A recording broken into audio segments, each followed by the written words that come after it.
പച്ചത്തുരുത്തൊരുക്കി ഒറ്റപ്പാലം നഗരസഭയിൽ 51 പനത്തൈകൾ നട്ടു. നഗരസഭാ ചെയർപേഴ്സൺ ജാനകി ദേവി തൈ നട്ട് ഉദ്ഘാടനം ചെയ്തു. ഹരിത കേരള മിഷന്റെ നേതൃത്വത്തിൽ ഒറ്റപ്പാലം നഗരസഭയിൽ ഒരു തൈ നടാം, ജനകീയ വൃക്ഷവൽക്കരണം, നെറ്റ് സീറോ കാർബൺ, പനപർവം എന്നീ പദ്ധതികളുടെ ഭാഗമായി 51 പനത്തൈകൾ നട്ടു. നഗരസഭ ട്രെഞ്ചിങ് ഗ്രൗണ്ടിൽ ഒറ്റപ്പാലം നഗരസഭാ ചെയർപേഴ്സൺ ജാനകി ദേവി പനത്തൈ നട്ട് ഉദ്ഘാടനം നടത്തി. വൈസ് ചെയർമാൻ കെ രാജേഷ് അധ്യക്ഷത വഹിച്ചു.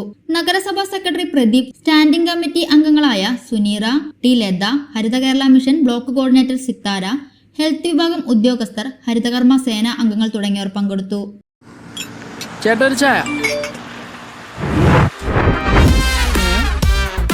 സൂപ്പർ ഫാസ്റ്റ് ആണല്ലോ. ഇതെന്താ കേരള വിഷൻ വൈഫൈയാ? ഫാസ്റ്റ് ഒക്കെ തന്നെ, പക്ഷെ Kerala vision wifi connection free ആണ്. ചായ ഫ്രീ അല്ല, കാശട് Kerala vision free wifi connection. Free ആയി കണക്ട് ആവൂ.